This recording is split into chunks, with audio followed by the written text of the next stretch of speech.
বিসমিল্লাহির রহমানির রহিম। আমাদের অনলাইন শিক্ষা কার্যক্রমে উচ্চ মাধ্যমিক শ্রেণীর জীববিজ্ঞান অংশে আমরা রেচন প্রক্রিয়া নিয়ে আলোচনা করব। আজকের আলোচনার যে বিষয়টি আমাদের সামনে নির্ধারিত হয়েছে এটি অনেক অনেক গুরুত্বপূর্ণ একটি বিষয়। আমরা ইদানিং কিডনির অসুখ সহ নানাবিধ কারণে অসুস্থতা এবং এক ধরনের অনিশ্চয়তার জীবনের দিকে কিন্তু অনেকে ধাবিত হয়।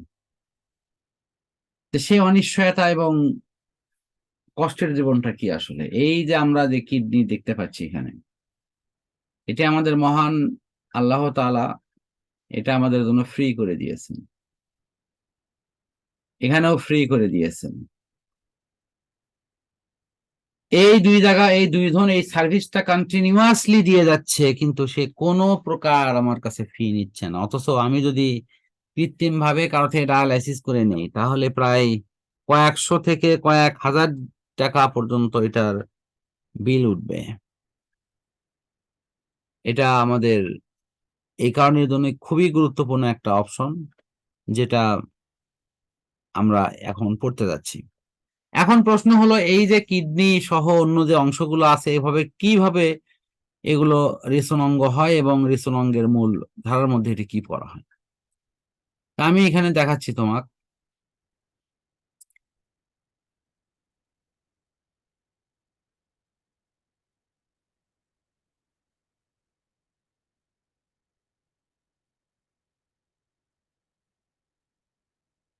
আমাদের দেখো, এই যে অপশনগুলো এখানে দেওয়া আছে সেগুলো ব্যবহার করে কিন্তু আমরা আসলে কি করব বলতো, কি করা যাবে এখানে?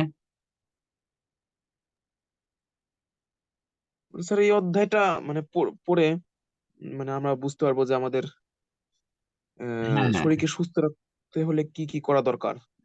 শুধু করার দরকার না, আসলে সুস্থ রাখার জন্য তো আমরা সবাই সবকিছুই করি, বাট কিডনিকে সুস্থ এবং সবল রাখার জন্য আমাদের যে নানাবিধ দায়িত্ব এবং কর্তব্য আছে সেটি পালনে আমরা কিন্তু সক্ষম হব, কারণ আমরা জানবো কিডনির গঠন কি, কিভাবে কাজ করে, এগুলো আমরা অবশ্যই জানবো।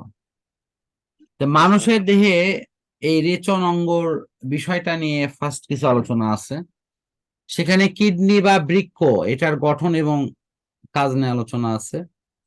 তারপরে বৃক্কের এই পানি সঞ্চালন করার ক্ষেত্রে যে বিশেষ ভূমিকা, বৃক্কে পাথর সৃষ্টি প্রতিরোধ এবং প্রতিকারের বিবরণটা নিয়ে আলোচনা, স্বাভাবিক কার্যক্রম বজায় রাখার জন্য ডায়ালাইসিস এর ভূমিকা এবং এর সংক্রান্ত আলোচনা। এভাবে যদি আমরা একটু সমস্ত বিষয়গুলো দেখি তাহলে আমরা দেখতে পাবো যে এখানে বেশ কিছু অংশ আছে যেটি কিন্তু আমাদের জন্য নানা অপশনে কিন্তু সহায়ক। যেমন লেখা আছে বৃক্ক প্রতিস্থাপন, তারপরে মরণোত্তর চিকিৎসাদান, মূত্রনালীর রোগ সুস্থ থাকার জন্য প্রয়োজনীয় উপায়, ইত্যাদি ইত্যাদি সংক্রান্ত অনেকগুলো ইয়েতে আমরা এই বিষয়টি দেখেছি।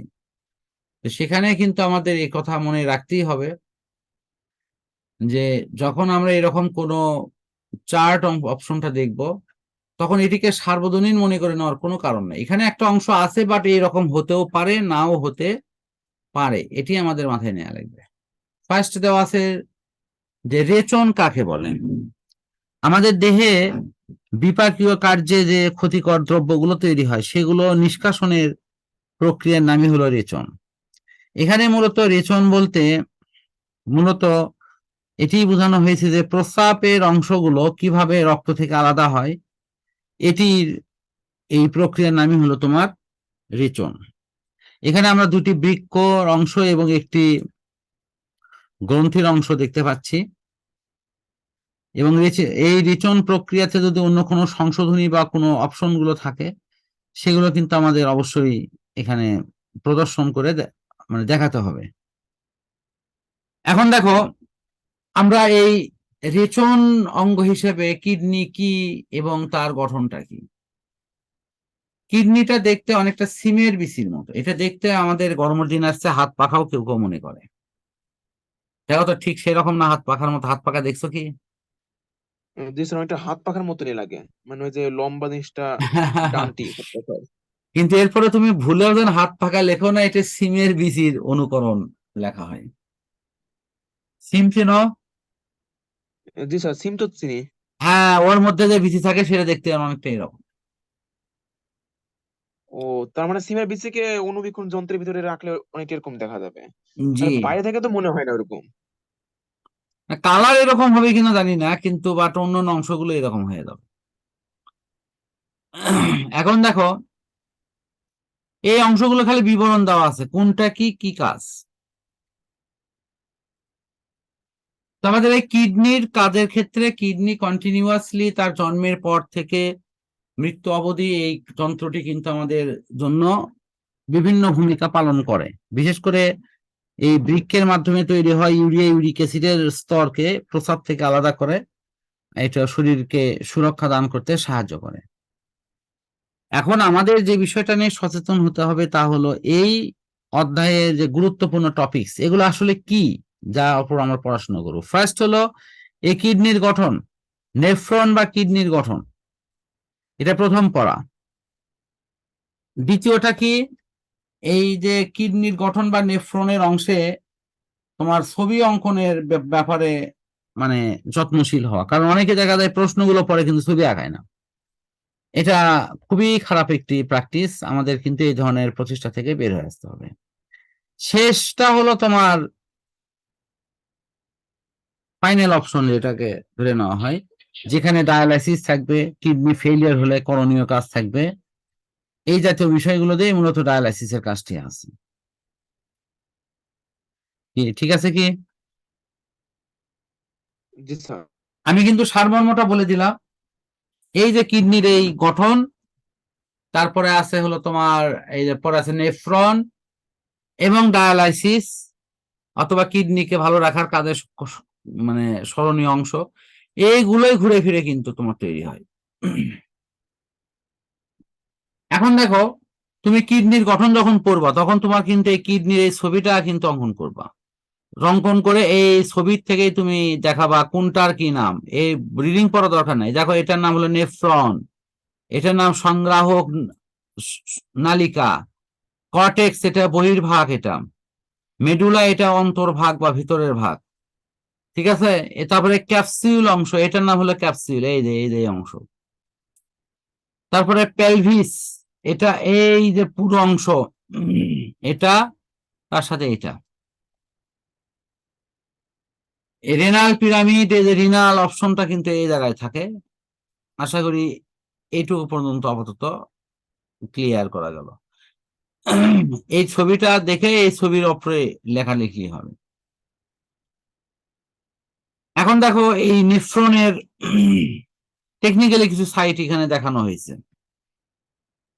যে নেফ্রনটা আসলে কি, প্রায় 10 লক্ষ নেফ্রনের কথা বলা হয়, এটা কিভাবে থাকে। এই যে দেখো, এখানে সংগ্রাহক নালী, এখান থেকে গ্লুমারিউলাস এই অংশের মাধ্যমে নিচের দিকে নিষ্কাশিত হয়, তারপরে এই যে ভাঁজ দেওয়া অংশ, এটা তারপরে এগুলো কিন্তু এখানে ঢোকে।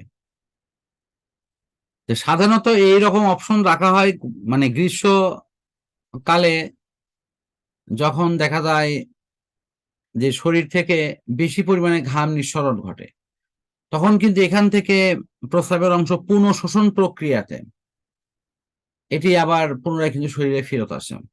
সেক্ষেত্রে কিন্তু দেখা যাবে আমাদের প্রস্রাবের করার পর কিন্তু প্রচুর মানে যন্ত্রণা অনুভূত হয়, এবং তার সাথে এই অপশনগুলো কিন্তু অনেক পাতলা এবং হালকা হয়ে যায়। এই মোটামুটি এখানকার বিষয়। এরপরে দেয়া আছে তোমার এগুলোকে নেফ্রনের গঠনে নিয়ে আসা। এই যে নেফ্রনের কার্যাবলী, এটা কার্যাবলীর মধ্যে দিছে, এটা দেওয়া আছে গঠনের মধ্যে। এই গঠনের ক্ষেত্রে তুমি দেখো, এটা খুব সরল চিত্র, কিন্তু দেখো এই চিত্রে কি তেমন জটিলতা আছে। যদি তুমি পরে টাকাতে চাও, এটা কিন্তু অনেক জটিল, দেখো তুমি। স্যার এটাতে নাই স্যার, কিন্তু স্যার পরেরটা মানে ভয়ানক জটিল আছে। এই অর্থাৎ এখান দিয়ে তোমার পড়াটাই বেশি ভালো হবে নেফ্রনের গঠন হিসেবে। শোনো, নর্মাল পড়ার মধ্যে এটা আছে, এটা নেফ্রনের গঠনের ওখানে কোনো জায়গাতে এই ধরনের ছবি আমি আপাতত দেখিনি। এখন দেখো বৃক্কের কাজ। আমরা তো পূর্বে দেখলাম যে বৃক্ক আসলে এক ধরনের শাসন যন্ত্র, রক্তের ভিতর থেকে ইউরিয়া, ইউরিক অ্যাসিড সহ অপ্রয়োজনীয় যে দ্রব্য সামগ্রী যেটি ক্ষতিকর, সেই দ্রব্য সামগ্রীগুলোকে কিডনির মাধ্যমে সংগ্রহ করে সেগুলোকে কিন্তু বাহিরে নিষ্কাশনের কিন্তু ব্যবস্থা করতে হয়। এই বিষয়টি আমরা এখানে সবচেয়ে গুরুত্বে রাখবো, অর্থাৎ মূলত এই কিডনির অংশটি প্রতিনিয়ত আমাদের শরীর থেকে ইউরিয়া, ইউরিক অ্যাসিডকে দ্রবীভূত করছে এবং পুরো সিস্টেমকে পরিপাটি রাখতে সাহায্য করছে। এখন দেখো এই বৃক্কের কাজটা কি। প্রথম কাজ হলো তোমার ইউরিয়া, ইউরিক অ্যাসিড যেগুলো তৈরি হলো রক্তে বৃক্কের মাধ্যমে, সেগুলোকে নিষ্কাশন করা। এবং এই বর্জ্য পদার্থগুলো নিষ্কাশন করার ক্ষেত্রে আমাদের অবশ্যই প্রয়োজনীয় যে অন্যান্য বিবরণগুলো সেটা কিন্তু আমরা দেব। প্রচুর পরিমাণে যদি অক্সিজেন যদি তোমার প্রবেশ করে, তাহলে অটোমেটিক্যালি কিডনি সহ শরীরের অন্যান্য অঙ্গগুলো কিন্তু অনেক সতেজ হয়ে আসে এবং ম্যাক্সিমাম অঙ্গের যে সজীবতা, তার যে অবস্থানগত অবস্থান, এটি কিন্তু আসলে যেভাবে বলা হয় সেভাবে থাকে না। আমরা অবশ্যই আমাদের কিডনিকে ভালো রাখার জন্য যা করণীয় সেই কাজটা অবশ্যই করব ইনশাল্লাহ। কারণ এ জীবন আমাদের, এই জীবনের এই অংশগুলোকে সঠিক রাখার জন্য যা করণীয় সেটি আমাদের ইনশাল্লাহ করতেই হবে। এখন দেখো এই বৃক্কটাকে যে নিয়ে আসা হলো, তার গঠন জানা হলো, তখন বৃক্কের কাজটা কি। আমাদের দেহে প্রায় 15 লিটার পরিমাণে মূত্র তৈরি হয়, যেখানে অ্যামাইনো অ্যাসিড, ক্রিয়েটিনিন জাতীয় নাইট্রোজেন ঘটিত পদার্থগুলো এবং অপ্রয়োজনীয় ক্ষতিকর বর্জ্য পদার্থের মাধ্যমে এগুলো নিষ্কাশনের কিন্তু প্রয়োজনীয় উদ্যোগটা নেওয়া দরকার। এখন দেখো অসম রেগুলেশন বলে একটি বিষয় আছে, আমরা এই অংশটা পরবর্তী টপিকসে ইনশাল্লাহ দেখবো। আমি এখান থেকে এই অংশ ক্লোজ করে দিচ্ছি।